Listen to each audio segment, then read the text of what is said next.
guys, and welcome back to the channel. Today we've got another UFC preview and predictions, and we have got UFC 259, truly the most stacked card so far this year. I mean, we're gonna have another pay-per-view in a couple of weeks in UFC 260, which is stacking up to be really damn good as well. But oh my goodness, this card is incredible. 3 title fights, with the main event of course being Blachowicz and Israel Adesanya. Also, we got Amanda Nunes, the GOAT, is back to take on Megan Anderson, and also probably the best fight on the card in my opinion, Petr Yan and Aljamain Sterling. Also, I mean, so many fights. Dominic Cruz on the undercard. It's such a good card. 15 fights. Let's get into it. And folks, if you haven't yet, make sure to hit the subscribe button down below for more UFC here on the channel. So our first fight is at bantamweight, and it is between Trevin Jones and Mario Bautista. Let's start first here with Mario Bautista. So last fight in the UFC was a win on UFC 247 in February. Over a year ago, he beat Miles Johns by flying knee in the second round, got the knockout of the night with that fight as well. And before that, he got a win over Jin Susan on fight night in San Antonio on Dos Anjos and Edwards. And before that, his first fight in the UFC, they gave him Corey Sandhagen, and yeah, Corey Sandhagen is fighting the winner of Petr Yan and Aljamain Sterling there tonight. Or maybe I guess TJ Dillashaw might be able to fight for the title, but who knows. Corey Sandhagen is a top 5 fighter in the weight class, and that was Bautista's first ever fight in the UFC. Before that, he fought in LFA and Combate as well, and currently holds a record of 8 wins and 1 loss. Very good on the feet is Mario Bautista, but also really good on the ground as well. I know he got subbed by Corey Sandhagen, but that's going to happen to you when you fight a top 5 fighter. So yeah, that's Bautista. Current record here of 8-1, 2-1 in the UFC. And the Miles Johns fight looked incredible. It's a shame we haven't seen him more often in the UFC. Again, it's going to be over a year. It's going to be 13 months from when the point of UFC 247 on to UFC 259. So thankfully we get him back here for this Trevin Jones fight. So yeah, let's talk about Trevin Jones. So Trevin Jones' first fight in the UFC was a fight he was not supposed to win. It was against Timur Valiev, and if you remember that fight, that's Valiev's debut in the UFC, coming over from World Series of Fighting. He's been rolling through everyone before the UFC run, so he gets into the UFC, fights Trevin Jones in a fight where Trevin Jones was a plus 430 underdog. So I mean, I'm just showing you how big of an underdog he was in that fight. First round, Timur Valiev out wrestles him, just dominates Trevin Jones. In the second round, it's more of the same. Complete dominance by Timur Valiev. Eventually, Trevin Jones will get up to his feet. He'll land a big shot on Timur Valiev, and Valiev, given, was it the shot by Trevin Jones, or was it just Timur Valiev being super damn tired at that point? It's probably a combination of both. Jones puts him down and ends the fight. Now, since then, it has been ruled a no contest. On the screen right now, it should say it's a win for Trevin Jones. He got popped for a substance that starts with a W and ends with a D. That Stephen A. Smith says a lot. I don't say it because potential demonetization, but you know where I'm going with this. I don't know why it's a no contest, and they've waived that rule now. I mean, it's dumb why they call that a no contest. It's a win for Trevin Jones. He won the fight, and now he's looking to improve his win streak here in the UFC to 2. He was supposed to fight Randy Costa on this fight. Costa had to pull out, and yeah, Jones, of course, the one fight in the UFC is against Timur Valiev, but with that fight, man, is it just Timur Valiev just not fighting well, or is it okay? Because given Timur Valiev looked good in the first 2 rounds, or this first point, the first half in the second round, he just got tired. And now I know Mario Bautista is not going to do the same exact thing as Timur Valiev, 2 very different fighters. But if Bautista can just not absolutely tire himself out in this fight and just pick his shots in this one, because if you open yourself up to Trevin Jones, he's going to land a punch and he's going to end the fight. And I think Bautista's a better fighter, or Bautista's a fighter that he's going to be aware of what's going on here. He's probably, I mean, definitely, he's seen the Timur Valiev fight. He saw what Timur Valiev did wrong in that one, and no, Mario Bautista is not just going to go in there and double leg the crap out of Trevin Jones. It's not going to happen, but I think he's going to be able to honestly just pick his shots in this one. I think he's going to be able to just avoid the flurries that Trevin Jones will throw at points in the fight, and I think Bautista is going to be able to edge out a decision win. And now Trevin Jones' ground game is not bad at all as well, given he fought Timur Valiev, so that's why you're going to be down on his ground game. But on the ground, I would say these 2 fighters are about even, and on the feet, I'm going to give the edge to Mario Bautista. We just saw that win over Miles Johns about 12 months ago, or 13 months ago now, and yeah, I think Bautista is going to be able to get the job done by decision. Next up, we have got Eros Medic taking on Alon Cruz. Let's start here with Alon Cruz. So his last fight was a loss to Spike Carlisle. Fight didn't end well for him. He got KO'd within a minute in that fight. And then before that, he got his way into the UFC with a flying knee win on the Contender Series against Stephen Nguyen. Got that one done in the 3rd round in 2019 to get his contract into the UFC, and then of course the only fight for him so far has been the Spike Carlyle loss. And Alon Cruz, very talented fighter, and I know Spike Carlyle is no longer with the UFC for some reason, I don't get it, but Alon Cruz, very good on the ground, very good on the feet as well, just another one of these well-balanced fighters. And I know you're going to be down on him because of the loss to Spike Carlyle, and that was over a year ago at this time, but still, Alon Cruz, a very talented fighter, coming into this fight at the record of 8-3, has that win over Nguyen on the Contender.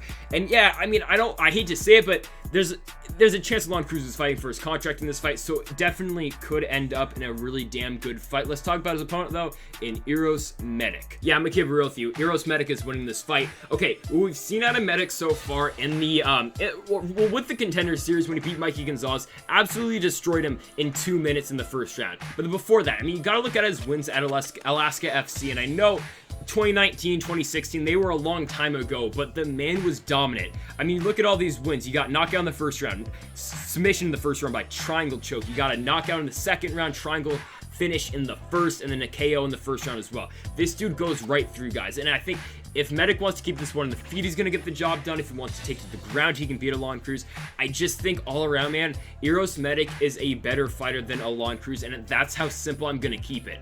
Again, he's very good on the ground. You see in the past, he's got a lot of triangle choke finishes, a lot of good stuff off his back to Uros Medic, and the striking is incredible as well. He's got 4 KO finishes on his record so far, and he got the 2 submissions as well. The dude is a finisher. He hasn't seen a third round yet in his career, and I'm gonna go with the first round KO here for Uros Medic, making his UFC debut.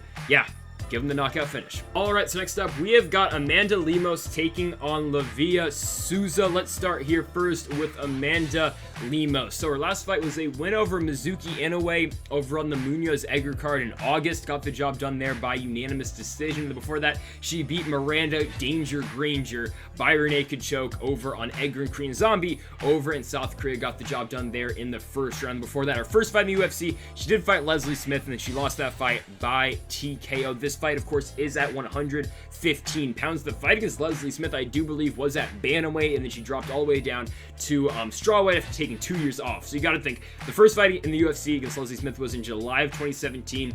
Took 2 years off. I mean, fought in December of 19. Beat Miranda Granger, beat Mizuki Inoue. So again, took the 2 years off, came back, went from bantamweight all the way down to strawweight, and now she's currently undefeated at strawweight with a record, of course, of 2-0. The only loss in the career, of course, is to Leslie Smith. And yeah, Lemos, a very good striker all around. And I know she got the submission win over Miranda Granger, but look at her run before the UFC, fighting in various promotions in Brazil, but most notably, of course, Jungle Fight. A lot of TKO finishes over there. And she's also a very good ground fighter as well. But you got to look out in this fight because Souza's a very good grappler. I mean, there's no debating that. She's a very good ground fighter. And if Lemos is going to win this fight, I don't think she's going to be able to take Souza to the ground, keep her on the ground to potentially get a submission. It's just not going to happen. She's going to have to keep this fight standing and try to outstrike Renata Souza in this one. Now, can she? That's the problem. But Amanda Lemos, again, coming into this fight with a record of 8 wins, 1 loss, and 1 draw. Let's talk about her opponent. So, Lavinia Souza. So, her last fight was a win over Ashley Yoder on UFC 252 in August. Just dominated Ashley Yoder in that fight. It wasn't that competitive. This was, of course, on Miocic Cormier 3. Pretty dominant win for Souza. I mean, it was a 29-28, 29-28, 30-27. Personally thought it was a 30-27. I don't know, but yeah, it was a good fight for Souza in that one. And before that, she lost to Brianna Van Buren, but that's going to happen to you. Van Buren, very good wrestler. Want to see her back in the octagon pretty soon. I don't know if she has a fight scheduled, but she lost to Tisha Torres most recently. But all you gotta know about Brianna Van Buren, very good wrestler, fighting out of AKM. That's what they do down there. Just really good wrestler, and that's going to happen to you again when you fight Brianna Van Buren. And then before that for Souza, a win over Sarah Frauda by split decision, Alex Chambers by guillotine, a couple other wins as well in Invicta, but that's been the UFC run so far for Souza. So the win over Chambers, Frauda, and the loss to Van Buren, and the win over Ashley Yoder. Souza, very good ground fighter, the former Invicta strawweight champion. That's how she got the Invicta championship as well, by submission. Very underrated stand-up game as well, but now I do think if she just stands with Amanda Lemos in this fight, Lemos would probably get the best of her, but definitely on the ground, you've got to give the advantage to Lavinia Souza. Very good on the ground, and I think that's where she's going to take this one in this fight. And I know Amanda Lemos does have a pretty good ground game herself. Souza's is just better. We've seen in the past she's been able to submit multiple fighters. I mean, she submitted Alex Chambers in the UFC. Yeah, I mean, yeah, I don't know what else to say about Alex Chambers, but still, Souza, we've seen in the past, she's able to get the submission. If she can't pull off the submission, she can just dominate on the ground, like what she did to Ashley Yoder. She didn't really throw in too many submission attempts in the Yoder fight, but it was just a pretty dominant performance on the ground. I know her striking is a little bit shaky, but I'll test my luck on Souza getting this fight in the ground and just keeping it there. So I'm gonna go with the Lavinia. Souza, I'll go by decision. I wouldn't put it past her to get a submission or win this one. I think, though, she'll just be able to control the fight on the ground, keep it down there, just edge out a 30-27 decision. Not really edge it out, but just get the job done pretty dominantly. Now, this is an amazing fight. It really is. We've got Sean Brady, the undefeated Sean Brady, coming into this fight with a record of 13-0, taking on the battle-tested UFC vet here in Jake Matthews. Let's start here with Jake Matthews. That fight against Diego Sanchez was not great. Now, given if you're a Jake Matthews fan, incredible fight. Dominated Diego Sanchez. Diego Sanchez tried his whole Jorge Masvidal impression in the third round. Came out with his hands behind his back, ran across the octagon, and nothing happened. I mean, Jake Matthews just was like, okay, you gonna do this? It was a pretty dominant decision for Jake Matthews. Kind of makes you question why Diego Sanchez is still fighting, because you look at the final scorecards for that fight, you got 30-26s all across the board, and then they're gonna put Diego Sanchez against Donald Cowboy Cerrone in his final fight. That fight's happening in what? 2 months. I'll give you a spoiler in my prediction. That's going to be Cowboy by a brutal head kick finish in the first round. But Jake Matthews looked good in that fight against Diego Sanchez. Before that, beat Mel Meek by unanimous decision. Got another one before that by decision. Lost to Anthony Rocco Martin. That's going to happen to you, though. That was all the way back in 2018. I mean, Jake Matthews, dude, there's so many fights you can talk about with Matthews. He's been fighting in the UFC since 2014. Fights against James Vick, now retired James Vick. He lost that fight by guillotine. Lost to Kevin Lee, beat Li Jing Liang. Again, the Anthony Rocco Martin fight. Those are just the most notable names out of the bunch. And of course, Diego Sanchez and ML Meek as well, the most recent wins for Jake Matthews. But Matthews, he can win a fight on the ground. He can win it on the feet. You saw Matthews in the Diego Sanchez fight control Diego Sanchez on the feet and the ground. He knocked Diego Sanchez down in that fight. Again, just dominant in that one. And that just shows you the skill of Jake Matthews in that fight. That's really all it was. The dude's only 26 years old, and he's been fighting professionally since 2012. So you can do the math at home. The dude's been fighting for a very long time, and he's still very young. I mean, he's just barely...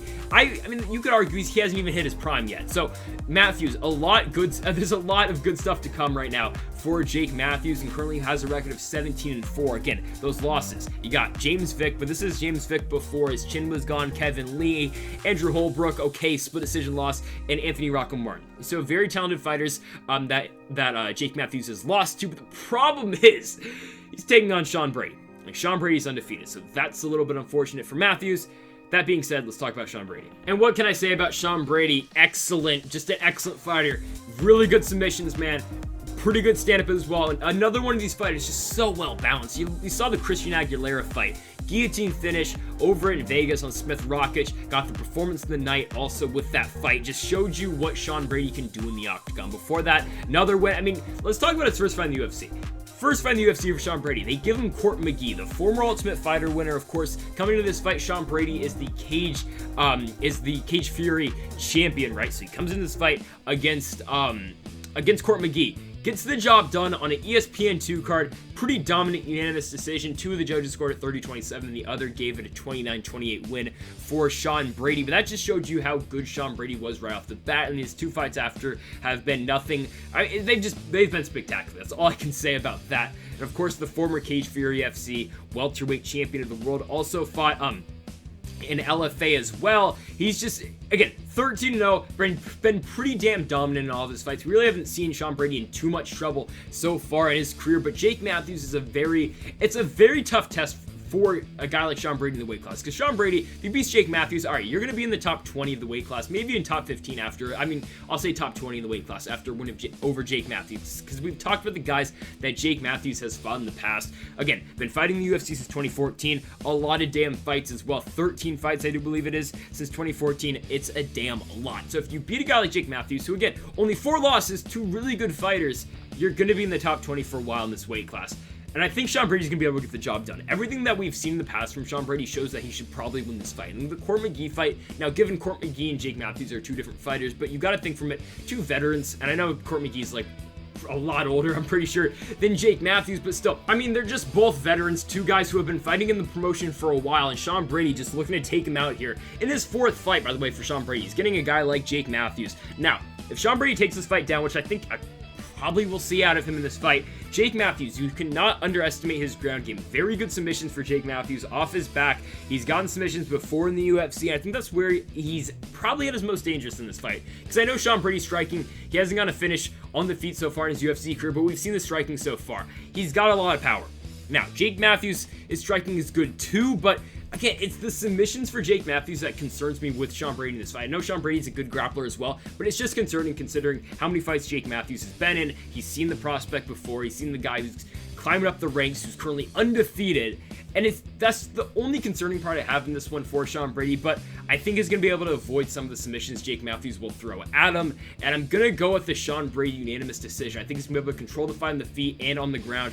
I'm going to say pretty dominant. I'll go 30-27s across the board for Sean Brady to go to 14-0 so far in his professional career. So now, a really interesting fight here between Kenney Nzechukwu and Carlos Ulberg. Let's start first with Kenney Nzechukwu. So coming into this fight off a win over Darko Stosic by unanimous decision over in 2019. So took the entire year of 2020 off. That was on Covington and Lawler over in the Prudential Center in New Jersey. That's where Kennedy did get his latest win in the UFC, his only win so far in the UFC. Before that, first fight, Paul Craig. Very tough fighter, of course, Paul Craig. Yeah, the submissions. And Paul Craig triangle choked him in the 3rd round. And before that, for Nzechukwu, he got a Contender Series win by head kick over Dennis Bryant in the 1st round in August of 2018. That's how he got the start in the UFC. Given the guys he fought before the UFC, not very good. I know he had 2 appearances in the Contender Series. The first one was a win in 2017 by split decision. But I mean, if you look at the guys he beat before the UFC, good lord. 0-0, 7-13, 0-0, 9-9. But hey, he got here and now he has a win in the UFC. But for Nzechukwu, right, it's the striking, that's about it. Very good striker. He has been submitted before in his career, but it's to Paul Craig. I mean, you could say potentially anyone in the light heavyweight division could get submitted by Paul Craig, so there's nothing against that. But yeah, Nzechukwu, he's going to have to strike with Carlos Ulberg in this fight, but yeah, his opponent's a very good striker as well, so it's going to be a striking fight in this one. That's as simple as I can keep it. Nzechukwu, a lot of power. Didn't get the finish in his last fight, but showed a lot of the striking in that one. We've seen in the past that he can't get finishes. I mean, the Contender Series fight is that. The Dennis Bryant fight is that example. The head kick in the 1st round, put him away. And of course, that's how we got the contract. Now, he wasn't able to do that to Paul Craig, but how many times can I stress? Paul Craig is a frustrating fighter to fight. A lot of weird angles that Paul Craig will throw at you, and of course, there's always the throw of the takedown, or hey, he might even pull guard in this fight. You don't know how difficult that is as another fighter fighting Paul Craig. Well, hell, I don't, but I mean, you can tell. It is tough to fight Paul Craig.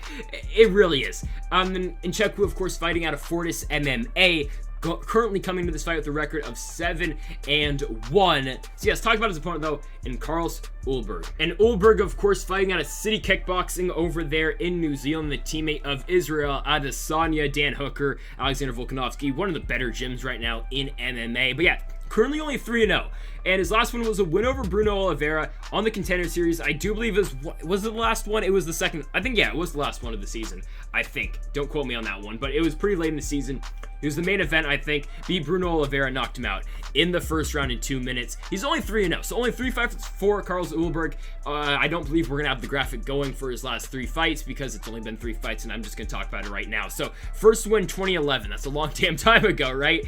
Gets the job done by TKO. After that, he gets a decision win on Eternal MMA, and then gets the win over Bruno Oliveira. So, yeah, it's been a pretty quick rise into the UFC for Ulberg. I do believe he's a pretty big favorite in this one. A slight favorite against Nzechukwu in this one. Yeah, only 3 pro fights. He's making his UFC debut, and I know the hype is because of course, he's coming from City Kickboxing, and that gym just, yeah, producing a lot of damn good fighters right now. Could Carlos Ulberg be the next one? That is yet to be known, but it's a tough fight to call because this is going to be a striking fight. We know Carlos Ulberg is going to want to come out here. He's going to want to strike with Kenney Nzechukwu, and that's what we're going to get. So it's a tough fight to call because who do you think? I know we were thinking that we were going to get a finish last week in the Magomed Ankalaev fight against Nikita Kirilov. We thought we were going to get a finish there. Definitely thought we were going to get a finish at City Ogan and Jairzinho Biggie Boy Rosenstruck. We did not, but Bongame did get the job done by unanimous decision. But I think this is one of these fights you think you're going to get a finish. I think Nzechukwu, Ulberg, two guys who throw heavy hands. And yeah, I'm going to go with Kenney and Nzechukwu. I'm going with the upset. First upset pick here of the night. Yeah, I think, yeah, and also there's going to be a lot more of these. But yeah, I think Nzechukwu is going to get the job done. It's power versus power. It's that simple. Both these guys have very heavy hands, and the sample size so far for me, for Carlos Ulberg, is not a lot. It's just that fight. Honestly, it's just that fight against Bruno Oliveira, and he looked very good in that fight. Do not get me wrong, but we've seen Kenney and Nzechukwu in the past. We've seen him been very good on the feet. The Dennis Bryant fight was very good. The Darko fight was all right. It was a good win for him. Yeah, again, it's an upset pick. I'm not too confident in this one. I could see this one definitely going either way, but I'm going to go with the Kenney and Nzechukwu. Hey, this fight's going to end in a stoppage. I can feel pretty confident saying this one. This one will not go 3 rounds, hopefully. Going to go with the Kenney and Nzechukwu first round KO. Let's do it. So there's a lot of good fights in this card, and this is one of them. We've got Tim Elliott and Jordan Espinosa, one of these fights that could potentially win fight of the night. We've seen Tim Elliott in the past get into a lot of very good fights, and flyweight is one of the better weight classes right now in the UFC, and these two guys, top 15 fighters in the weight class. I don't know if they're, okay, we'll say top 20 if they're not ranked right now. I believe Elliott's ranked. I'm not sure if Espinosa is still ranked, but both these guys have been ranked in the past. Tim Elliott, former title challenger, he's fought the greatest of all time, one of the greatest. And Demetrius Johnson, who's fighting one championship, in about, 5 weeks coming up here? But yeah, let's start first with Jordan Espinosa. So his last fight was a loss to David Dvorak. Got that one right, by the way, on Covington Woodley over in September. David Dvorak is one of these guys where I think could be a potential top 5 fighter in this weight class. I want to see him back in the octagon soon, but you lose to David Dvorak. Yeah, there's nothing... you can't go wrong losing to David Dvorak. He's a tough fighter to fight. What you gonna say, right? Before that, for Espinosa, he beats another guy who was in the top 15 for a while. Mark De La Rosa gets the job done by unanimous decision. Before that, loses to the former title challenger in Alex Perez, loses that fight by arm triangle choke, and before that, loses to Matt Schnell by triangle, beats Eric Sheldon before that, and before that is the Contender Series win for Espinosa. So yeah, Jordan Espinosa coming into this fight with the record of 15-8. He's fought a lot of good competition, and again, don't let those 8 losses confuse you. I mean, he started his pro career 4-4, and then before that, or after that, he's got a loss in 2017 outside the UFC, sure, but then the other losses, Matt Schnell, Alex Perez, David Dvorak, right? Guys who've been in the top 15 in the past. Alex Perez just fought for a title. Matt Schnell, top 7. David Dvorak is in the top 10 as well. So there's pretty good losses on the record for Jordan Espinosa. Where is Jordan Espinosa good? On the ground. But he can also get caught in submissions as well. We've seen in the past, again, the Alex Perez fight, Matt Schnell fight. Again, 2 very good fighters, but Tim Elliott is a good fighter on the ground as well. So we've seen in the past, right, Espinosa can submit you, but he can also get submitted as well. And in the David Dvorak fight, he kind of just got dominated pretty much everywhere in that fight. And I know Espinosa did have some of his moments in that one, but Dvorak did win a pretty convincing 30-27 decision all across the board. So there's that, right? So Espinosa coming to this fight again with the record of 15-8. Let's talk about his opponent though, in Tim Elliott. So right, Elliott's latest run in the UFC has been interesting to say the least. We'll start at the he wins the Ultimate Fighter, of course, right? He wins the Ultimate Fighter, then goes on to fight Demetrius Johnson, loses that title fight in a fight where he had DJ at a guillotine in the first round. DJ gets out and wins the fight after that. 49-46, I do believe, across the board. Might have been a 50-45 in there. Pretty dominant for DJ after the first round, right? So after that, Elliott goes on to beat Luis Smoka by unanimous decision. Good win. Loses to Ben Nguyen by rear naked choke over in Auckland, New Zealand in about 50 seconds. After that, beats Mark De La Rosa. Loses to the champion, Deuce Tejeda, Divas and Figueiredo. After that, loses to Askarov, who's fighting, I believe, next on this card. And then also lost to Brandon Royval. And then most recently had a pretty fun fight against Ryan Benoit. Also, the Brandon Royval fight was fun as well. One fight of the night.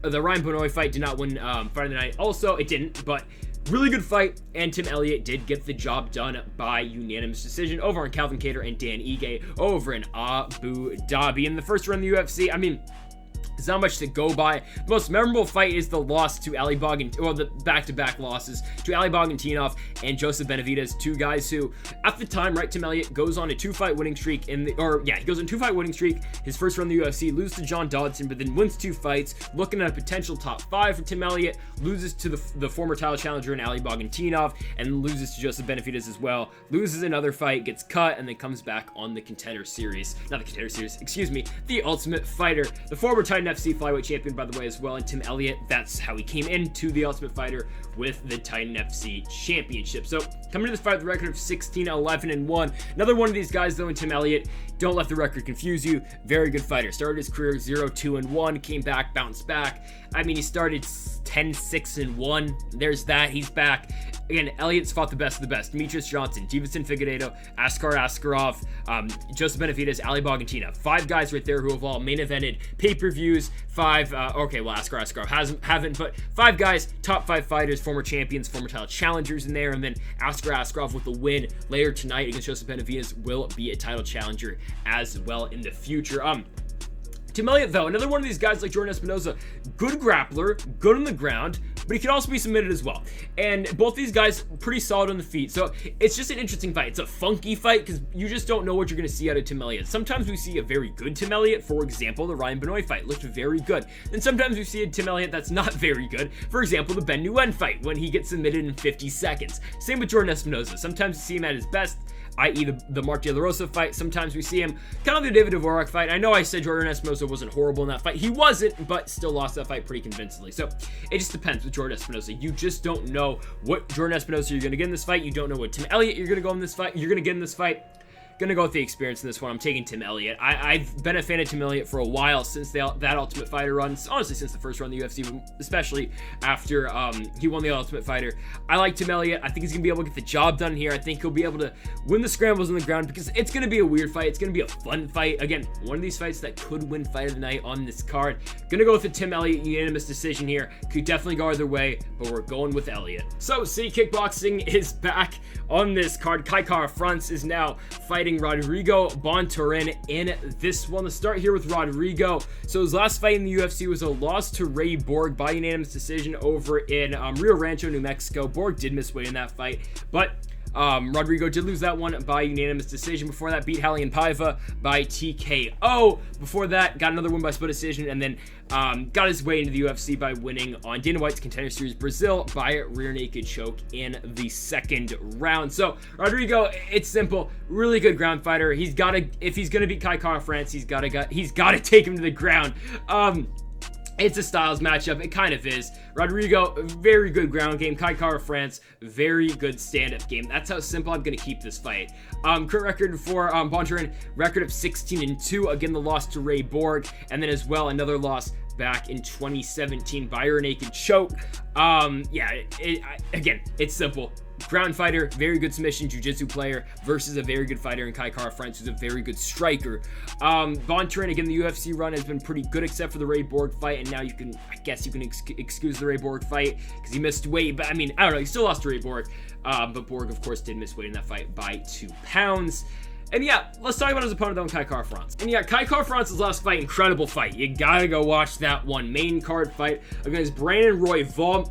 Multiple points in that fight where Kai Kara-France is winning. He also gets knocked down in that fight as well. But in the second round, eventually, Brandon Royval does lock up that guillotine choke and put away Kai Kara-France, taps him out, of course, in that second round. Before that, for Kai Kara-France, does beat Tyson Nam by unanimous decision. Before that, fights Brandon Moreno, who, of course, is about to fight for the title again, by unanimous decision over on UFC 245, beats Mark De La Rosa and beats Raulian Paiva by split decision as well. And then his first fight in the UFC, he beats Elias Garcia by unanimous decision. That was over in Australia as well. One fight of the night honors in that on Junior Dos Santos and Tai Tuivasa. How Kai Kara-France is going to win this fight? It's pretty simple. You gotta avoid the ground with Rodrigo. It's that simple. It just depends. If Kai Kara-France can stuff a couple takedowns, keep this one standing, he's going to outstrike Bontorin in this one. But if Bontorin can get a takedown, keep Kara-France on the ground, he's probably going to be able to submit Kai Kara-France. Because we've seen in the past, Kai Kara-France is very susceptible of being submitted. Brandon Royval is that. I mean, it's the most recent example, definitely. But we have seen, you're going back to 2012, but I mean, he has been submitted 2015, 2014. Kai Kara-France has been submitted 3 times in his career. I don't know. It's one of these fights that's so hard to pick because, again, it's a styles fight and you just don't know how it's going to end up. Can Kara-France stuff a takedown or two? Can Bontorin land a takedown? You just don't know. I'm going to go with Kai Kara-France just because of the most recent performance. I know he lost to Brandon Royval in that fight, but he landed some bombs in that fight. And if he can land something just to the extent that he did in the Royval fight, he's probably going to be able to put away Bontorin in this one. I think he's going to avoid the striking altogether because I think Kai Kara-France in the beginning of the first round going to come out with the flurry. I think he's going to want to get Bontorin out of there very early because you don't want to go into deep waters with Rodrigo Bontorin because you're probably going to get submitted later on in the fight. So I think Kai Kara-France is going to go for it. Kind of a risky pick, but I'm going first round TKO for Kai Kara-France. I know he hasn't gotten a TKO finish since 2017, but if you're going to get the job done here against Rodrigo Bontorin, you're going to have to get it by TKO. Say he gets it early. First round for City Kickboxing Zone, Kai Kara-France. So nothing against the card that we just talked about, but now this is where we get into, like, there are elite fighters on this card, man. I mean, next fight is Joseph Benavidez and Askarov. You got a guy in Joseph Benavidez who just fought for the title twice, lost them both, but still, one of these guys who... Joseph Benavidez is a fight away from the title if Brandon Moreno can win in June. It's that simple. So it's the number one contenders fight. It definitely is. Well, if Figueiredo wins against Moreno, then you don't if Joseph Benavidez. But if Askarov by just completely, this is a number one contenders fight here for Askarov. It could potentially be for Joseph Benavidez as well if Brandon Moreno can get the job done later. But I mean, from here, man, you got incredible fights. You got this fight. Then after you got Kyler Phillips, Yadong, you got Dominic Cruz, Casey Kenney, Thiago Santos, Alexander Rakic, Islam Makhachev, Drew Dober, Yadong, Sterling, Nunes, Anderson, and the main event, Blachowicz and Israel Adesanya. So here we go, folks. It is a very loaded card from here on out, and we are starting now with Askarov. So his last fight was a win over Alexandre Pantoja, and we saw in that fight, very impressive for Askarov. I did not think he was going to win that fight, but he really controlled the pace in that fight. Got the decision win. Final scorecards in that fight was 29-28 across the board. Looked very good in that one. Before that was a win over Tim Elliott, and before that was a draw against Brandon Moreno. So for Askarov, he's already got that fight set up with Brandon Moreno. If he can get the job done here tonight against Joseph Benavidez, he will set up the inevitable rematch with Brandon Moreno for the title. And that's a fight I want to see again because that was a very good fight over Mexico City on Rodriguez-Stevens #1, and it was a good fight. It was a split draw, of course, and that's been the UFC run so far for Askarov. Obviously came over from ACB, of course, a Russian promotion, was the ACB flyweight champion, defended that title a couple times, and he's still undefeated, record of 12 wins, 0 loss, and 1 decision. Askarov, very good wrestler and a very good grappler. Now, that's a tough fight considering Joseph Benavidez is good on the ground as well, and I know you're going to be kind of down on Joseph Benavidez in the past, and I'm going to talk a lot about Joseph Benavidez here in just a second, but the game plan is simple for Askarov. You gotta land some shots against Joseph Benavidez on the feet before you take him to the ground, because if you're just coming in here just to try to take down Joseph Benavidez and beat him that way, it's not gonna work. You saw them in the Jussier Formiga fight. It did not work for Jussier Formiga. You saw them in the Dustin Ortiz fight. Did not work for Dustin Ortiz, and the same thing goes in the Alex Perez fight. Say what you want about Joseph Benavidez. He is a tough fighter to fight. He really is. And I know Figueiredo beat him twice, but Deiveson Figueiredo is on a different damn level. So Askarov, again, he can't just go in there just thinking, all right, I'm going to take this dude down, I'm going to just drag him on the ground, maybe submit him later on in this fight. He can't. He's got to stun Joseph Benavidez with a couple strikes here because, again, I can't stress it enough. If you're just going to come in there and with the mindset, I'm going to take this dude down, Joseph Benavidez is going to stuff your takedown, and he is going to outwork you on the ground because he is a cardio freak when it comes to the transitions on the ground. Good example of that is the Dustin Ortiz fight. Go watch that fight. Very underrated fight for Joseph Benavidez. I know Dustin Ortiz is not in the top 5 of the weight class. We haven't seen him since the Joseph Benavidez fight. He's now signed with Brave, but still, it's a really good fight for Joseph Benavidez. And that's the potential fight we could be seeing here with Askarov. And I know he's beat Alexandre Pantoja, who's a very good fighter, Tim Elliott as well, but I can't stress enough, Joseph Benavidez is still a very good fighter coming off those 2 losses to Deuce DeGuetta. So that's Askarov. Let's talk now about Joseph Benavidez. So yeah, the last 2 Figueiredo fights weren't great. I mean, what do you want me to say? The first fight didn't look good. I mean, yeah, it wasn't great. In the second fight, that was just disgusting. I don't want to see Joseph Benavidez fight Deiveson Figueiredo again because I think we'd see the same outcome, and I don't think we're ever going to get a trilogy fight. Probably not, unless Joseph somehow wins the title and then Figueiredo's the #1 contender. I doubt we're ever going to see that happen. So those fights are not good. Now, if you want to look at the run before that for Joseph Benavidez, it's impressive, man. It really is. I'll start after the second Demetrius Johnson fight. So you got a win over Tim Elliott, you got a win over Dustin Ortiz, you got a win over John Moraga. Didn't John Moraga just have a boxing fight Right? Yeah, on the Canelo card. Apparently got knocked out. I saw Aaron Holwani tweet about that. But he beats John Moraga, does Joseph Benavidez, beats Ali Bogantinov, beats Henry Cejudo, loses then to Sergio Pettis by split decision. I thought Joseph Benavidez probably won, but it's alright. TKO's Alex Perez, a guy who just fought for the title. Beats Dustin Ortiz, talked about the fight previously, and the Jussier Formiga fight. Formiga was supposed to run right through Benavidez in that fight. If you remember, Formiga's the number 1 contender, Benavidez is the number 2 contender. A lot of people thought Formiga should be next for the title. They do that fight, and Formiga coming into that fight beat Deiveson Figueiredo pretty impressively. So again, I've talked about this before in the channel. Figueiredo, by losing that fight to Jussier Formiga, was the best thing that could have happened to him, because then he waited. He didn't have to fight. I mean, given he probably would have beat Benavidez back then, but he didn't have to go through Benavidez again. I mean, he just went straight for the title basically afterwards. I don't remember who did Deiveson Figueiredo beat. I'm blanking on that one right now, but yeah, he didn't have to fight Benavidez. He had to beat Tim Elliott, right? He beat Elliott and Pantoja, but still, he got the job done. He did not have to fight a guy like Henry Cejudo, and I know Cejudo never defended the title at 125 except for the TJ Dillashaw fight, but still, Figueiredo eventually found his way to the belt. He's a pretty dominant champion, second greatest flyweight champion of all time. I know there's only been 3, but so yeah, Benavidez beats Jussier Formiga in that fight. Works the body really well in that fight eventually. TKOs him with the head kick. Benavidez hits him with a head kick, kind of slips afterwards, comes back, punches him, gets the job done in the second round.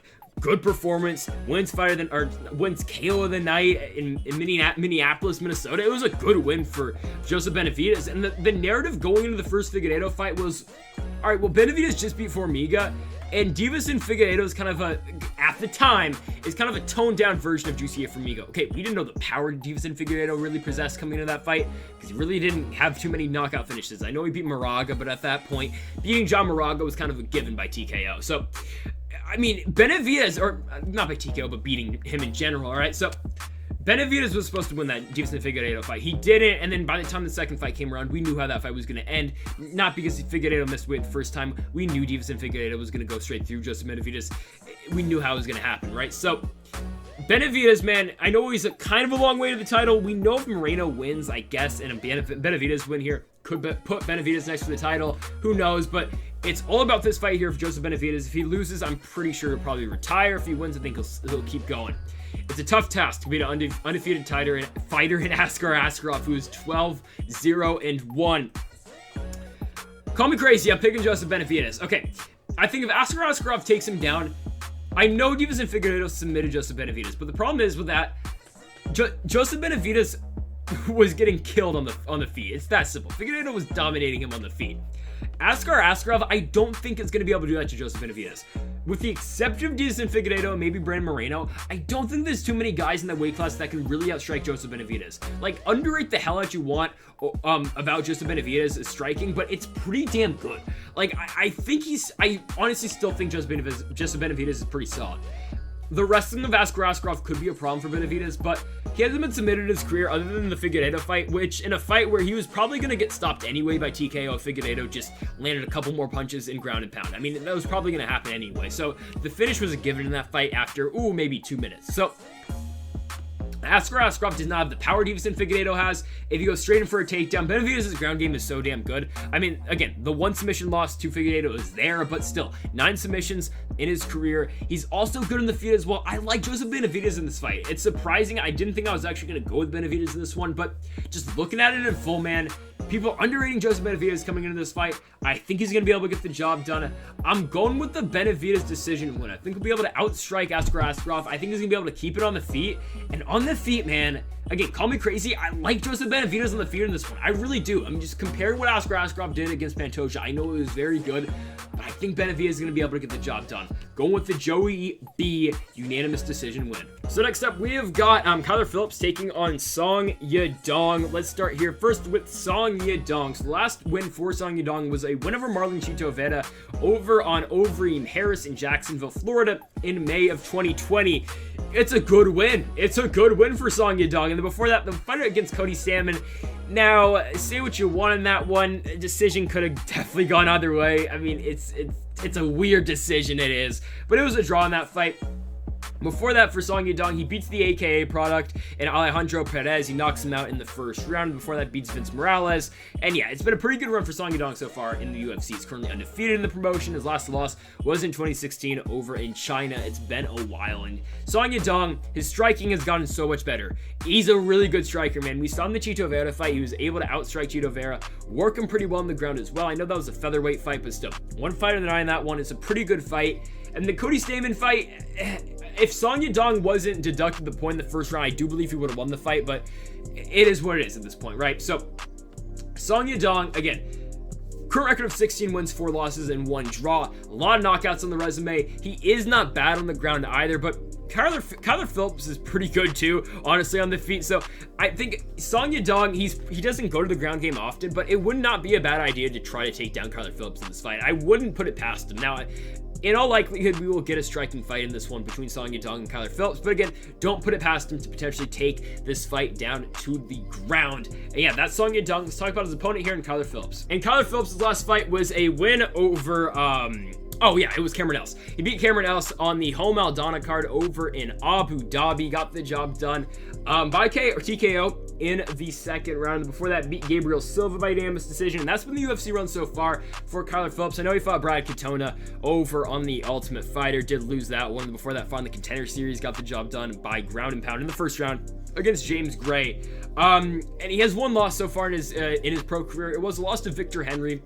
It was a split decision loss in 2018 over in CXF over in Burbank, California. What you gonna put into that one? Yeah, absolutely nothing.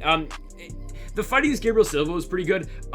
He won fight of the night in that one. It's a pretty entertaining fight, but in that one, man, on Benavidez and Figueiredo, Kyler Phillips just dominates that entire fight wherever it goes. And I know Silva did have his moments in that fight, but Phillips looked pretty damn good in that one. And the Cameron Else fight was pretty dominant as well. So Phillips, a very good striker, not bad wrestler as well, but I think we're going to see a striking fight in this one between Phillips and Song Yadong. Someone's O has got to go right now in the UFC, and we've seen Phillips 2 wins so far in the promotion. Song Yadong has been fighting in the UFC for a damn long time, since 2017's first fight was on Bisping and Gastelum. Don't get me started on how Michael Bisping took that fight 3 weeks after fighting GSP, but I think Song Yadong's going to get the job done. Now, if Song Yadong's able to beat a guy like Chito Vera and like Alejandro Perez, I know Perez is a different fighter than these two, but like if he's able to beat a guy like Marlon Vera, I think he's gonna be able to beat Kyler Phillips. That's how simple I'm gonna keep it, honestly.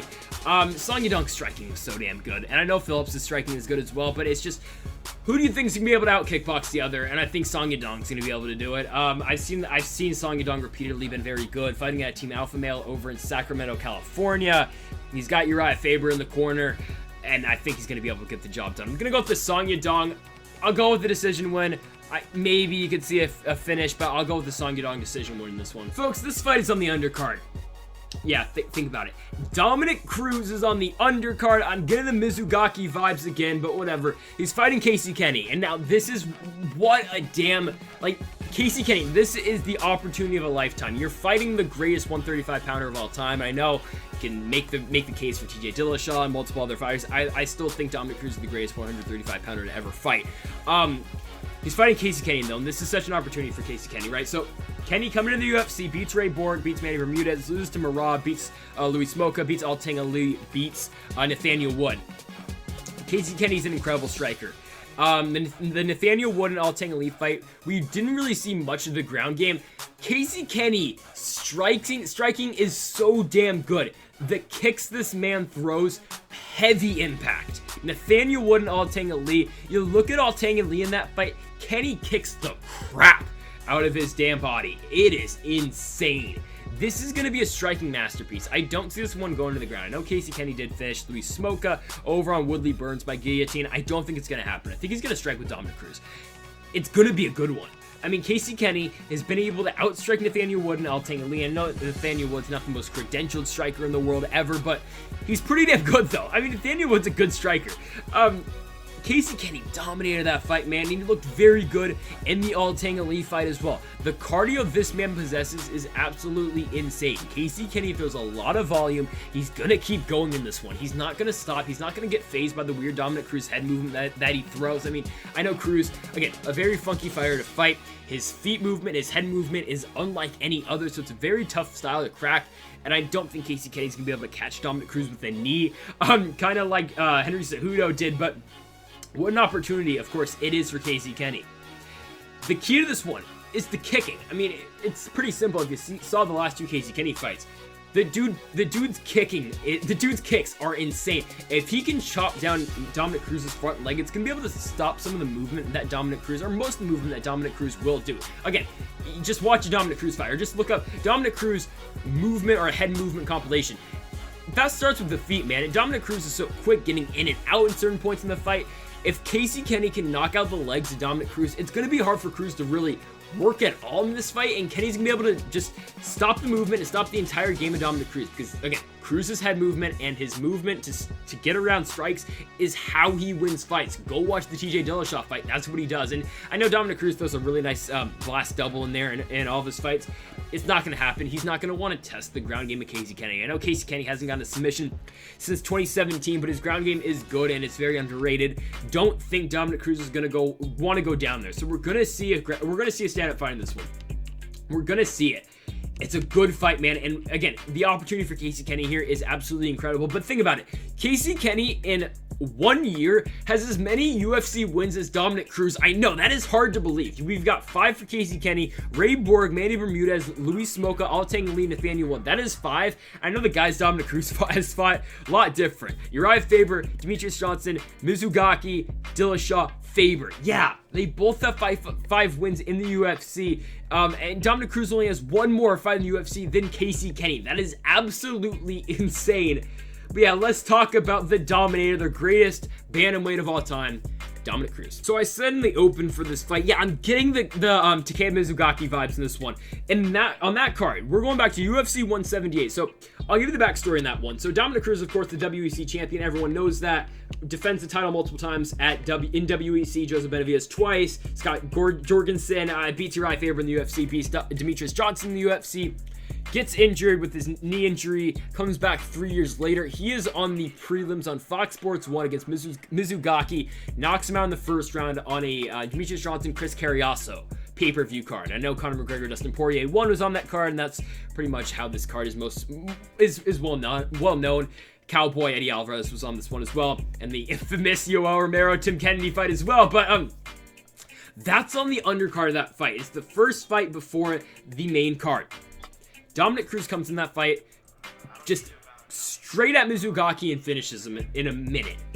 And now, I don't think Dominic Cruz is going to finish Casey Kenney in a minute in this fight, but it's kind of this. I mean, okay, I know Mizugaki wasn't this up-and-comer at that time, at that point of his career. He really wasn't, but I'm just getting the vibes. I honestly am. Dominic Cruz is very good, and I know he hasn't won a fight since June of 2016. Lost to Garbrandt, the injuries. He comes back, loses to Cejudo in a fight that I thought he was going to win. I really thought he was going to get the job done there.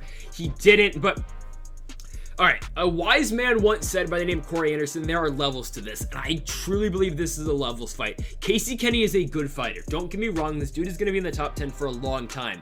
And I know Dominic Cruz's prime has potentially passed. He's 35 years old. You're getting up there for fighting at bantamweight, but I think Dominic Cruz is going to be able to get the job done. He's lost to 3 men in his career. We've got Henry Cejudo, Cody Garbrandt, Uriah Faber. I don't think Casey Kenney's going to be the 4th guy. I know Casey Kenney's kicks are very good, but Dominic Cruz is one of the smartest fighters to ever step into an octagon. You don't think Dominic Cruz is going to have a game plan in this one? He's going to. Cruz is going to be able to move away from the leg kicks that Casey Kenney's going to throw, the body kicks Casey Kenney is going to throw. If Dominic Cruz is fighting Casey Kenney, there's probably a reason why. Dominic Cruz probably wanted this fight. He wanted to get back on a win, to get back in the top 10 before he fights a really good fighter. Maybe give me a TJ Dillashaw rematch, or maybe give me Jose Aldo. Please actually give me the Jose Aldo Dominic Cruz fight. But there's a reason he's taking this fight. It feels like Dominic Cruz is trying to fight an up-and-comer, to try to give back, honestly, to the MMA gods or whatever. But it feels like that fight. It feels like Dominic Cruz kind of hand-selected Casey Kenney, because I don't think Sean Shelby and the matchmakers are just out here making Dominic Cruz, number 10 in the weight class, making number 10 Dominic Cruz against unranked Casey Kenney. I don't think that's a fight they're just out of the blue gonna make. Dominic Cruz definitely had an influence on making this fight. There's a reason why, and I think Dominic Cruz is gonna be able to outstrike Casey Kenney in this one. Will it be by KO in the first round like the Takeya Mizugaki fight? No, it's not, but Dominic Cruz is gonna win this one by unanimous decision. It's not going to be an easy fight at all, though. I think it's going to be a dog fight. This is another one of these fights that could win fight of the night. Casey Kenney's going to throw a lot of kicks at Dominic Cruz, but I think Cruz in the end is going to be able to get the job done. I'm going to go 2 rounds to 1, man. I think this is going to be a fight for Dominic Cruz to get back in there, just really work on his striking, get the job done, and re-enter fighting these top 5 guys in the weight class. Please give me the Jose Aldo Dominic Cruz fight. I know it's not going to happen because Aldo is fighting Cody Garbrandt next, but there's a lot of fun fights for Dominic Cruz in this weight class. It starts here with the win by unanimous decision over Casey Kenney. So now starting off the main card portion on pay-per-view on this card, we've got Alexander Rakic taking on Thiago Santos. Potential number 1 contenders fight. I mean, I wouldn't say so, but it's a good fight between Rakic and Santos. We'll start here with Alexander Rakic. So coming off that win over Anthony Smith, the main event of a fight night over in August, pretty dominant. Immediately, Alexander Rakic kicks the living crap out of Anthony Smith's legs, gets into the ground, knocks him down with a leg kick, and it's a pretty dominant wrestling performance from there for Alexander Rakic. Showed how, okay, I'm not just a striker, I can also win fights in the ground. To be honest, it was kind of boring, but I mean, it's all right. I mean, it was a technical performance, as a guy like Joe Rogan would say. It was a good win for Alexander Rakic. He did what he needed to do to get the win, and now he is on a pay-per-view fighting Thiago Santos for a potential title shot. It's that simple. Actually, wait, Glover Teixeira's next, but you go what I mean, right? The winner of this fight, it's pretty obvious. The winner of this fight is fighting Yuri Prochazka and Dominic Reyes, and the winner of that fight against, again, the winner of this 4-man tournament is getting the winner of whoever gets out of Jan Blachowicz, Israel Adesanya, and Glover Teixeira. I think that's how that works. These are the top 7 guys in the weight class. There's that, right? So, Rakic, though, good win over Anthony Smith. The Volkan Oezdemir fight was interesting. He lost that one by split decision over in Busan, South Korea. It was a fight that could have gone out of their way. They gave it to Volkan. Sure. Rakic's big coming out party, though, was the Jimmy Manuwa fight. Wins over in Sweden. I mean, he knocks him out in 40 seconds with a brutal head kick. It is brutal. Go watch that one. I'm pretty sure it's on YouTube. It has to be. It's just a really good knockout. Instantly just puts him away. Jimmy Manuwa has not fought since, because Rakic is an absolute monster. Before that, he beats Devin Clark by TKO in about a minute, or not about a minute, about 4 minutes in the first round, and before that beats Justin Ledet, and that's really been the UFC run so far for Alexander Rakic. Another former UFC fighter, actually, is Marcin Prachnio still in the UFC? Yeah, actually he is, because he beat Khalil Roundtree. Oh my goodness, that happened. Yeah, so Alexander Rakic beat Marcin Prachnio over in 2014 as well. So, what Rakic showed in his last fight, though, against Anthony Smith is he's a good wrestler as well. And I know Anthony Smith, say what you want about him now. I know he's coming off a win over Devin Clark, and now he's going to fight Jimmy Crute. But Rakic dominated that fight. And if he can kick out the legs of Thiago Santos and wear down Thiago Santos, kind of like what Glover Teixeira did, he'll have a good chance of winning this fight. So Rakic coming in this one with a record of 13-2. Let's talk about the former title challenger, though, and Thiago Santos. And he had the last fight against Glover Teixeira. Santos looked good. Dropped Teixeira, 2 or 3 times in that fight? In the end, he got gassed, and Glover Teixeira took his back and submitted him. Yeah, right? Thiago Santos, though, is the only man on this planet that can say one judge scored a fight. Thiago Santos is the only man in the world that can say he beat John Jones in a fight, because technically a judge did score him the win over John Jones. Now, do I think he won that fight at all? No, I think John Jones won that one 3 rounds to 2, but still, Santos got a judge to say that he won that fight, UFC 239 against John Jones. So, this is the key in this one. I know Thiago Santos coming into that, or after that fight, did have double knee surgery, and the movement in the Glover Teixeira fight, we kind of saw the same Thiago Santos. It was just, he got dominated on the ground. Do I think Alexander Rakic is going to use that wrestling strategy that Glover Teixeira did? Maybe, but I don't think so. I think we're going to see a stand-up fight in this one. The leg kicks are important in this one, because Rakic does a really nice leg kick. Same with Thiago Santos, though. I mean, the John Jones fight, I know Thiago did blow out both his knees in that fight, but John Jones's legs were messed up in that one, too. So Santos does a really nice leg kick. Again, same with Rakic. That's where this fight starts off, but both these guys have a lot of power. We've seen in the past Santos be able to stiff a lot of guys. For example, the champion who's in the main event, he beat Jan Blachowicz by TKO. That is Blachowicz's last loss, and that is Thiago Santos' last win over in February of 19. And by that, Santos winning that fight. Jan Blachowicz never had to fight John Jones. He just had to beat Dominic Reyes for the championship. So it's a blessing for disguise that Jan Blachowicz actually lost that fight back in Prague in 2019. Santos has heavy hands. Same with Rakic, though. Now, Thiago Santos will not throw head kicks. Usually not. Rakic will. So it's a kickboxing fight given because Thiago Santos will throw a lot of leg kicks. He's not going to throw any body kicks for the most part. Rakic will, though. So it's a weird fight. It's a kickboxing fight. Both these guys have a lot of power. If you had to give the power advantage to someone, I'm going to give it to Thiago Santos. Just the man's power is incredible. And I know it wasn't enough to put away Glover Teixeira, but Glover Teixeira's chin, say what you want about it. I know he's been knocked out by Rumble Johnson in the past, but I mean, if Rumble Johnson hits you with that shot that he put away Glover Teixeira with, pretty much everyone on this planet is going out. Thiago Santos put some bombs on Glover Teixeira, and Teixeira somehow survived. Santos, man, just such a damn good striker, though.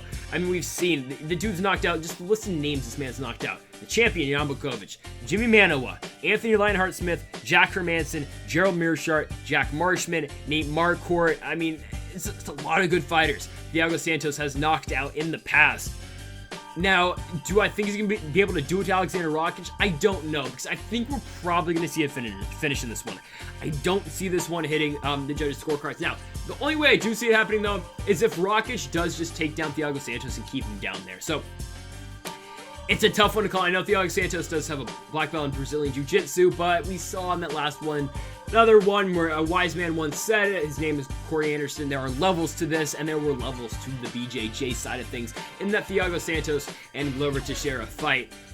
And it's a tough one to call here with Thiago Santos and Alexander Rakic. I'm taking Thiago Santos just for the reason where Rakic is going to throw a lot of leg kicks, but the problem is Thiago Santos is going to throw the same exact thing at Alexander Rakic. They're both going to throw a lot of leg kicks at each other. I think Thiago Santos has the better leg kicks out of Alexander Rakic.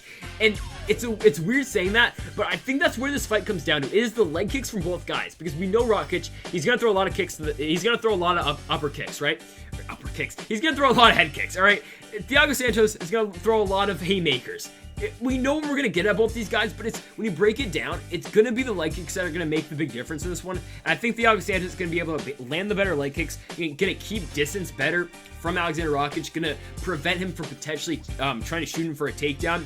I think Santos is going to rock Rakic in a couple points in this fight. I think he's going to be able to put him away in the second round. I do still like the power of Thiago Santos. I'm not down on him after the loss against Glover Teixeira. By the way, I picked that fight right, just saying, but I'm not down on him at all. He put a lot of big strikes in Glover Teixeira, but that's just showing you, the Glover Teixeira in that fight, it's just showing you how good Glover Teixeira is. Glover Teixeira is going to fight for the title. The winner of this main event is most likely, unless John Jones comes back down, which he's not, the winner of this fight in this main event is fighting Glover Teixeira for the title.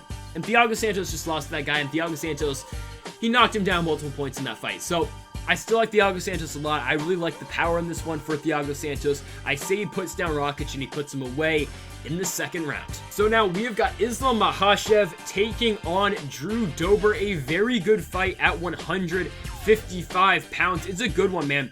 Islam Makhachev only one loss so far on the pro record, and Drew Dober is on a really damn run, and we'll start with Drew Dober first. So last fight was a win over Alexander Hernandez over in Jacksonville on Glover Teixeira and Anthony Lionheart-Smith. He knocks out Alexander Hernandez in the second round. I know Alexander Hernandez just fought Thiago Moises, and I mean, Alexander Hernandez thought he won that fight. I picked Alexander Hernandez to win. He didn't win the fight. I know Hernandez put on Twitter, on Instagram, go look at that fight, turn off the commentary. I won that fight, and even Hernandez's coaches were asking Bruce Buffer if he announced the wrong winner. Thiago Moises won that fight.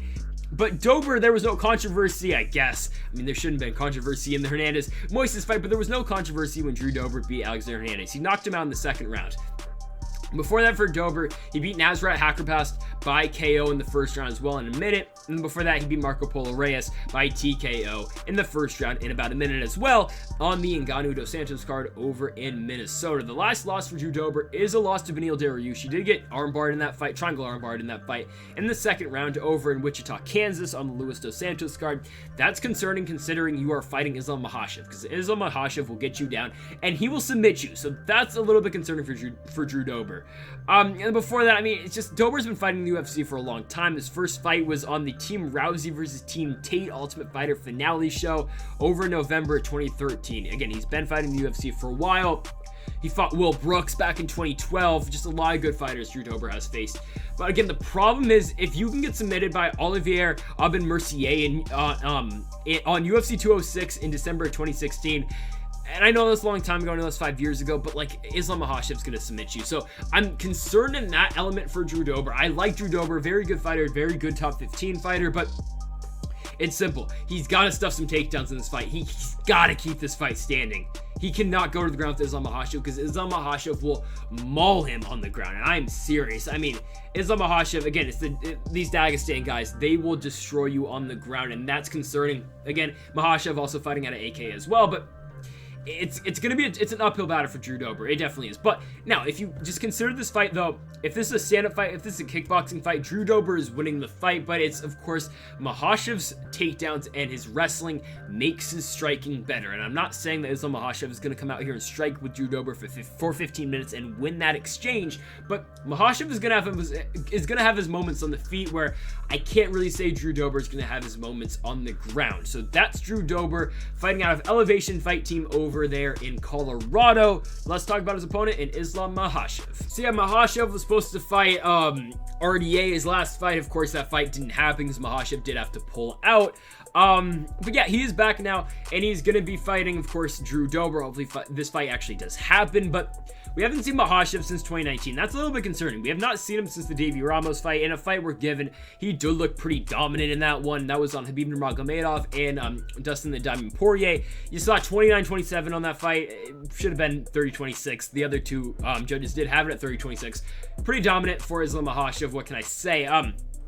Before that, he beats Arman Sarukian by unanimous decision over in St. Petersburg, Russia on the Overeem Oleinik card. Again, 30-27s across the board. Pretty dominant for Makhachev. And before that, gets a submission win on Alvarez Poirier 2 against Kajan Johnson. Again, pretty impressive. And then before that, KO'd Glebson Tebow in the first round over on Ngannou Miocic 1 in about a minute. So Makhachev, very good overall fighter. Good on the ground, good on the feet as well. It's tough picking Drew Dober in this fight. It is, because where do I think Drew Dober can win this one? It's obviously on the feet, but Makhachev's going to take him right down, right? Because we've seen Drew Dober get submitted multiple points in his career. I like Drew Dober, but I just don't see a path to victory in this one. Well, I do, but it's going to be... Okay, Drew Dober winning this fight is gonna have to stuff maybe 5 takedowns from Islam Makhachev, because if Makhachev gets Drew Dober down once, I think he's gonna be able to keep him down there for 5 minutes. So it's just a tall order for Drew Dober in this one. It just is, and it's just the way it is. I mean, Makhachev's such a good fighter. We haven't seen him since 2019, but the wrestling and the pressure that Islam Makhachev will bring, and again, the wrestling from Makhachev makes his striking better. And I'm gonna go with Islam Makhachev to get the job done by unanimous decision. Again, I wouldn't be surprised if he gets... Actually, no. We're gonna go with the submission win. I think we'll be able to submit Drew Dober. We've seen in the past, Olivier Aubin-Mercier was able to submit Drew Dober. Beneil Dariush was able to submit Drew Dober. I think Makhachev's gonna be able to submit Drew Dober as well. Again, if this fight stays standing, Drew Dober will win this fight. It's not gonna happen. Makhachev's gonna take him to the ground, keep him on the ground, just constant pressure down there. Going with Islam Makhachev for a submission win. Oh my goodness, I'm so excited for this fight. It is the champion Petr Yan taking on Aljamain Sterling. This fight is a long time coming, and I am so excited. We're going to start first with Aljamain Sterling. So, in the last fight against Corey Sandhagen, immediately, he's the human backpack for a reason. He goes in the clinch, takes Corey Sandhagen's back, gets him in a rear naked choke, and puts him away in about 90 seconds. That simple. That's how we got the title shot. Before that, he beats Pedro Munoz, and I know a lot of people have been saying, well, Aljamain Sterling did get tired in that third round. That is true, but he did still beat Pedro Munoz 30-27 in that fight. I know he did get tired towards the latter end of that fight, but he still won that one pretty impressively, and the other fight before that was a win over Jimmy Rivera, and it was more of the same, 30-27, just pretty dominant. One on the feet, one on the ground as well. Aljamain Sterling's stand-up game is underrated, but again, against Petr Yan, he's not going to win a stand-up fight against Petr Yan. It's pretty obvious how Aljamain Sterling's going to win this fight. Takedown, submission. That's really how simple. I mean, I can break down all these fights you want from me for Aljamain Sterling. I mean, he's beating the best of the best. He's beating guys such as Renan Barão. He's beat Cody Stamann, Rivera, Munoz, Sandhagen. The loss to Marlon Moraes was interesting. I know that was his last loss. It was a minute into the first round in Fresno. He got kneed in the face. He did the dab when he went out. It wasn't a good fight for Aljamain Sterling. Marlon Moraes then goes on to fight for the title and loses, but since then, Aljamain Sterling has been nothing but spectacular in the octagon. The man's grappling is something else. And like, you look at the Corey Sandhagen fight and look what Corey Sandhagen has done in the past. The Frankie Edgar went flying KO finish in 40 seconds, and then before that the Marlon Moraes when he spinning wheel kicked him. Aljamain Sterling had no problem with Corey Sandhagen. It was immediately grapple, get a hold of him, take his back, and put him away with the rear naked choke.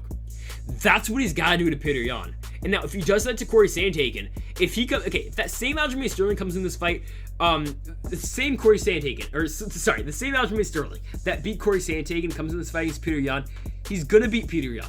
He's going to do it. Yan's ground game is good, but it's gonna be Aljamain Sterling down there. And the same thing I can say with Aljamain Sterling's stand-up game is good, but Petr Yan's stand-up game is a lot better. Sterling's beat the best of the best in the weight class. Current record of 19-3. I cannot praise Aljamain Sterling's wrestling and his grappling enough. Tremendous jiu-jitsu player, tremendous grappler. He's so good at sinking in those submissions, man. It's just that simple. That's Aljamain Sterling. We're going to talk about the champion, though, in Petr Yan. And Petr Yan has been great in the UFC. I know a lot of people are critical of his run and, like, who has he beat to get the title shot? Okay, I'm not going to lie to you. It hasn't been great because, like, he beat John Dodson. He did get knocked down in that fight against John Dodson. Okay, he was still pretty dominant. Beats Jimmy Rivera. Cool. He beat Uriah Faber to get a title shot. He beat the California Dad. He beat a 40-year-old Uriah Faber to get a title shot. Now, if Uriah Faber beat Petr Yan, was he going to fight Jose Aldo for the title? I doubt it, but...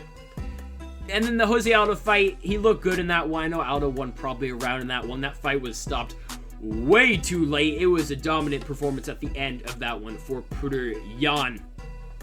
That's really the UFC run. Comes in, gets a win over Ishihara, beats Jin Sun Soon, and then beats Douglas Silva de Andrade. That's about it. Petr Yan's striking is good. I mean, again, I can't simplify this fight enough. It's a striker versus a grappler. Yan's striking is very good. His ground game is good. It's not good enough to beat Aljamain Sterling. Sterling's stand-up game is good. It's not enough to beat Petr Yan. This fight is so simple. Can Aljamain Sterling get this fight to the ground? Can he survive the onslaught that Petr Yan will give to him on the feet? Because Petr Yan, we know, is going to come out there and he's going to throw a lot of strikes in the first about 3 minutes of this fight because he thinks Aljamain Sterling's going to try to just go in there, take him down, take his back. Well, yeah, that's what Aljamain Sterling's going to do to you. So it's a tough fight to call. It really is, because it's just, can Petr Yan get Aljamain? If Petr Yan can keep this fight standing, he's going to win. If Aljamain Sterling can get Petr Yan to the ground in the first round, I honestly believe Aljamain Sterling will submit Petr Yan. If he gets him to the ground in the first round, Aljamain Sterling's going to win this fight. That's, again, it's that simple. It really is. Sterling takes Petr Yan down, he's winning the fight. Like, I feel pretty confident in saying so, but if Petr Yan, like, the most important thing in this fight will be the first, I'll say first 3.5 minutes. Depends on how this fight goes.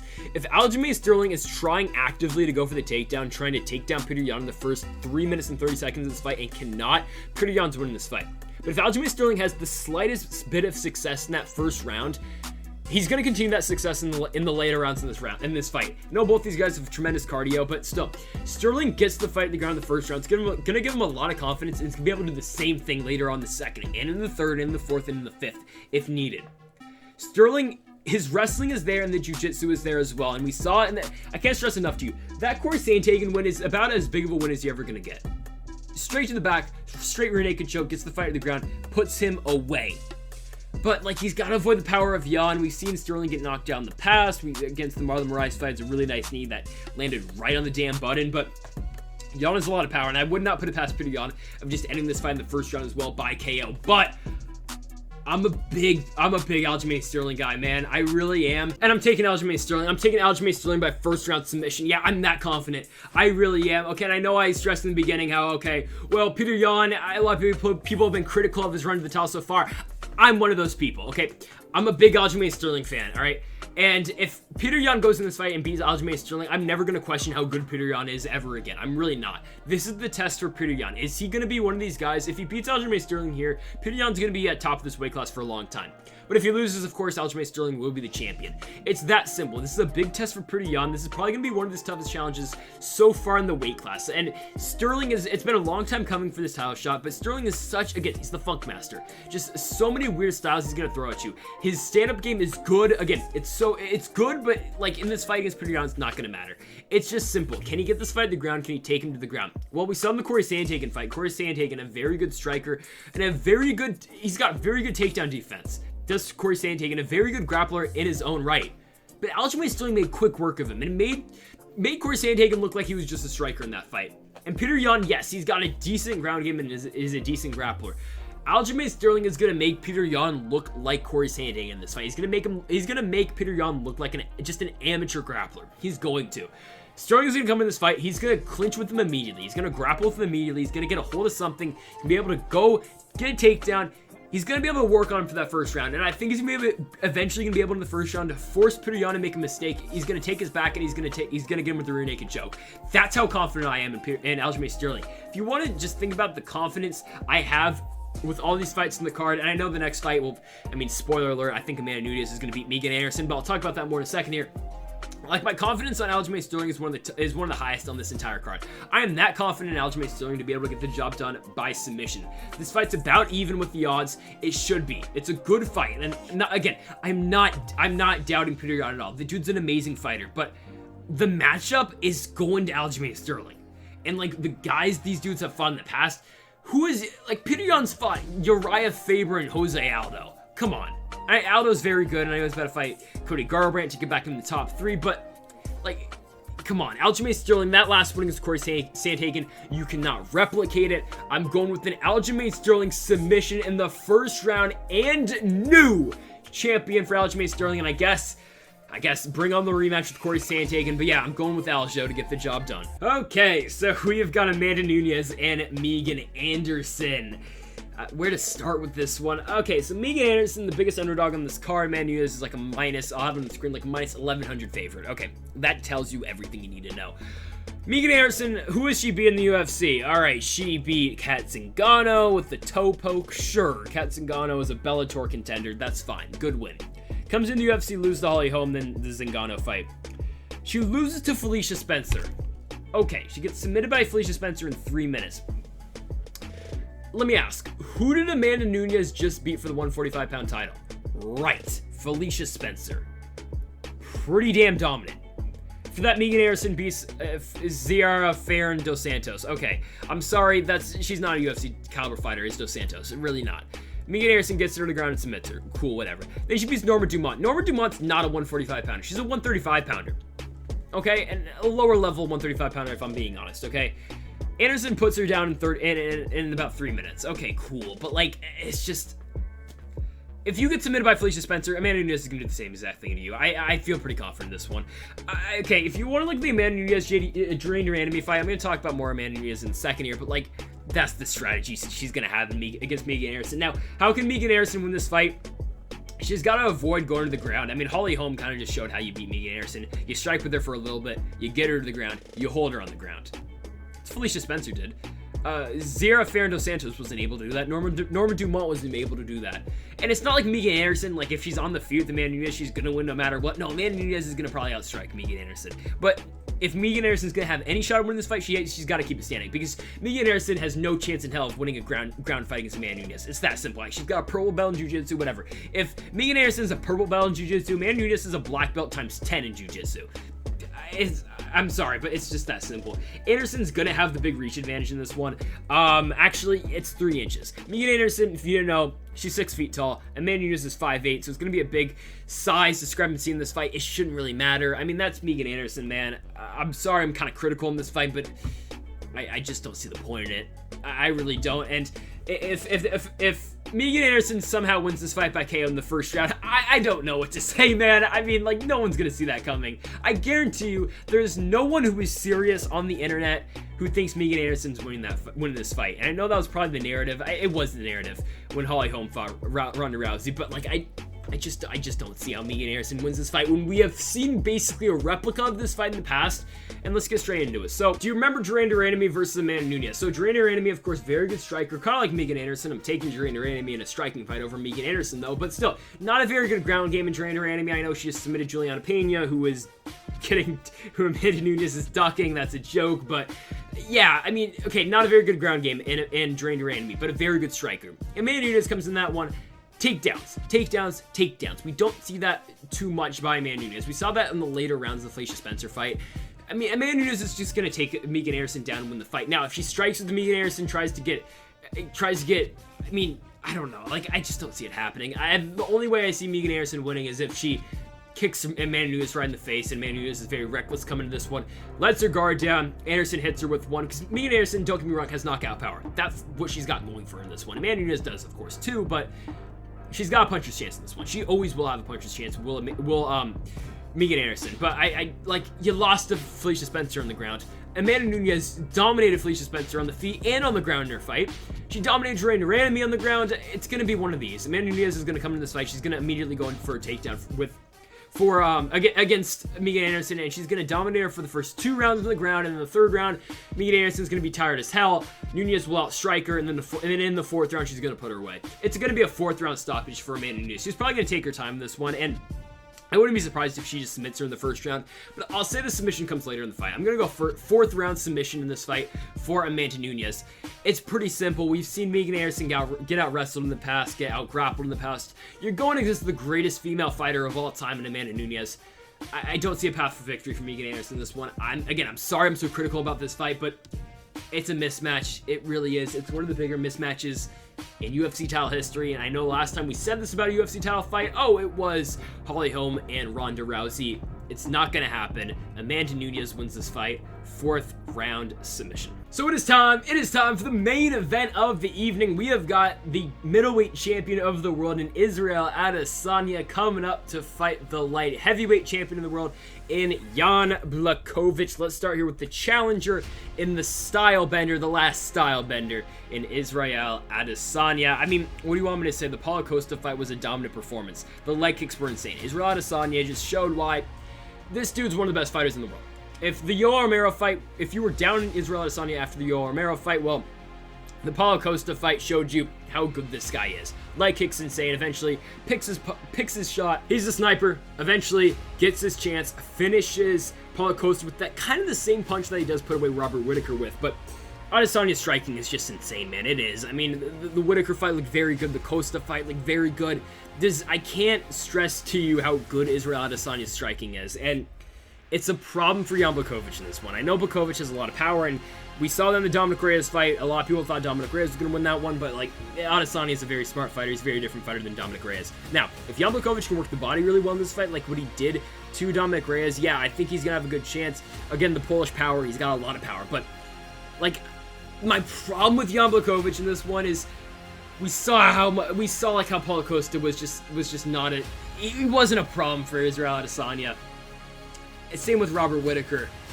And like, if those guys aren't a problem for you, is Jan Blachowicz really going to be a problem for Israel Adesanya? A guy in Jan Blachowicz who has been knocked out by Thiago Santos in the past.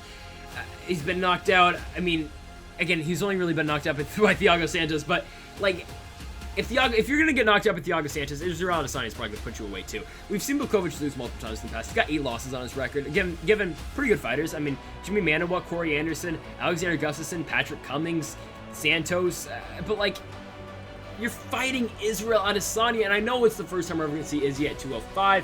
What does he walk at? 208, I think it is. He's going to have to cut 3 pounds to get to 205. There's going to be no weight cut for Israel Adesanya, so it's going to be a different Israel Adesanya. I know Jan Blachowicz is going to be coming to this fight a lot heavier than Izzy is. I mean, I would say on fight day, I'll say maybe Jan's coming to this one 25 pounds heavier than Israel Adesanya. It would not surprise me if he would be, but like, Israel's so technical in there, man. He really is. The striking is just so decisive. I mean, the leg kicks are insane. He works the body really well, and then eventually, again, comes up to the head and picks his shots up there and finishes the fight. It's just hard for me to pick Jan Blachowicz in this one. Everything that I've seen out of Israel Adesanya in the Paulo Costa fight is just the Costa fight. For like, Jan Blachowicz is kind of, I mean, I don't want to make this.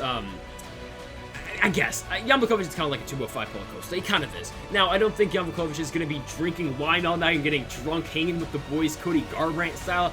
I don't know what the hell's going on with Paulo Costa, but, like, the way Izzy dominated Paulo Costa, like, why do you not think he's going to do it to Jan Blachowicz as well, right? I don't know. The Romero fight was weird. I don't even want to talk about that fight. That fight was terrible. Beats Robert Whittaker. Same thing. Whittaker's very good, and it's not like Whittaker's washed up. We just saw him beat Darren Till and Jared Cannonier back-to-back, and Whittaker's got to fight Paulo Costa to get another shot at the title. What the hell? But, like, Whittaker's still good. Gastelum, I know he did lose to Darren Till and to Jack Hermanson. We just saw him beat Ian Heinisch. That was one of the greatest fights you're ever going to see for Israel Adesanya and Kelvin Gastelum. It's like, Gastelum's a good wrestler, and Gastelum uses wrestling in that fight. Jan Blachowicz is not going to go in there and wrestle Israel Adesanya. This is a striking fight, so Izzy doesn't even have to worry about the potential threat of a takedown this one. I know Jan does have submissions in his back pocket. He's not going to go to it. He's not. I know he submitted Devin Clark and Nikita Kirilov. He's not going to come in there and he's not going to try to submit Israel Adesanya. He's going to try and knock him the hell out. Israel's head movement's good. He sees strikes coming, man. Like, the Brunson fight was really good. The Anderson Silva fight was good as well. Beat him 29-28 across the board. It's just, I don't know how to pick against Israel Adesanya. Coming to this fight with a record of 20-0. Let's talk about his opponent, though, in Jan Blachowicz. So, yeah, now onto the light heavyweight champion, Jan Blachowicz. Okay, so I just want to talk about really, like, the ground game of Jan Blachowicz, or just the submissions of Jan Blachowicz. Everyone thinks that you can just come into a fight and take Israel Adesanya to the ground and keep him on the ground. Okay, Gastelum kind of did that, but Israel fought pretty well in that fight. Marvin Vettori tried to take down Israel Adesanya.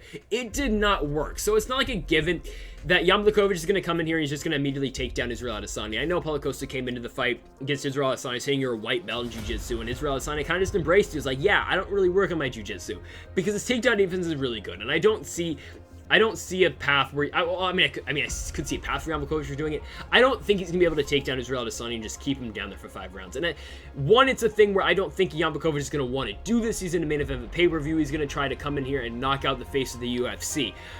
I don't think he's gonna try to come in here and take down Adesanya, and I don't think he's gonna be able to in the first place. I don't think he's gonna be able to.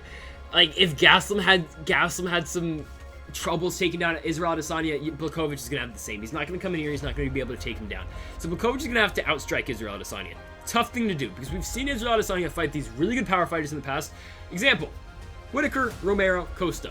What did Israel Adesanya do to all 3 of them? Well, he kept his distance in all of them, picked his shots in all of them. Now, the Whittaker and Costa fights, Whittaker and Costa engaged with Israel Adesanya. Romero really didn't, and so it made kind of for a boring fight, given it was a boring fight. But Adesanya did what he had to do in that fight. Picked his shots, leg kick, he's out of there. Leg kick, he's out of there. 1-2, he's out of there. 1-2, he's out of there.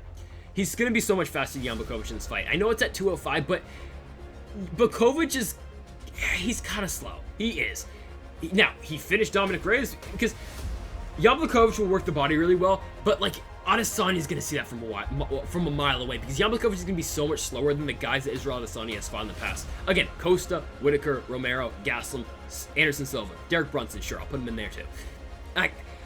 Now, Blachowicz is always going to have that one shot to put away the fight, like Dominic Reyes, but, like, it was a process to knock out Dominic Reyes. Corey Anderson, yeah, he did knock him out in about 3 minutes, so that's the only way I see Jan Blachowicz winning this fight. It's a first-round knockout. Other than that, if it gets past the first round, Israel Adesanya is winning this fight. It's that simple. Like, I like Jan, I really do, but, like, I don't know how many times I said it. I don't see a path to how he beats Israel Adesanya. Adesanya is gonna win this one. I'm gonna say 2nd round KO. I feel confident in it, man. The leg kicks are gonna be enough. He's gonna eventually leg kicks. It's gonna come to a point where Izzy's gonna pick his shots to the head and he's gonna put down Jan Blachowicz. Yeah, I think that's how it's gonna go. I'm gonna go again. Izzy in the 2nd round. I think he gets the job done. My simple thing is, did Israel Adesanya have trouble with Robert Whittaker? A little bit in the first round, but not really. And after some points in the first round, Whittaker did look good. Eventually, Izzy knocked him out 2 times, basically, in that fight. He had no trouble with Costa. If he had no trouble with Costa, he's going to have no trouble with Jan Blachowicz. I know Jan Blachowicz probably throws a lot harder than Robert Whittaker and Paulo Costa, given because he's 20 pounds heavier than those two, but I don't see a way possible. Jan Blachowicz, he lost to Thiago Santos, and I know it's a long time ago, it's a different fight, but if you're going to get out Muay Thai'd by Thiago Santos, you're going to get out kickboxed by Israel Adesanya. Israel Adesanya is going to win this fight, again, by knockout in the 2nd round. He's going to become a 2-division champion. And I guess you just wait. I think he's going to go probably back down to 185, and then eventually, you know what the fight the UFC wants. The UFC wants John Jones to take the heavyweight title, and they want Israel Adesanya to go up to heavyweight. Now, what would Izzy weigh at 265 at heavyweight? I don't know, because he walks like 210, so he would have to come in there like 220. It would be weird, because John's weighing, what, 255? I don't like that fight for Israel Adesanya. I personally, a lot of people want to see it. I want to see it too, but I just don't think that's a fight Izzy would win. But Jan Blachowicz, this is, yeah, Adesanya's going to win this fight.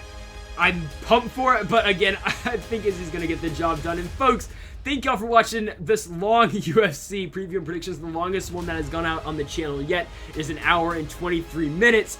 All I ask, if you made it this far, make sure to hit that like button down below and hit the subscribe button down below as well. And leave a comment too if you think anything against any of my predictions. Took a lot of controversial ones here on this card, and I am down to debate with you in the comment section down below. Again, folks, thank y'all for watching, and Mamba forever.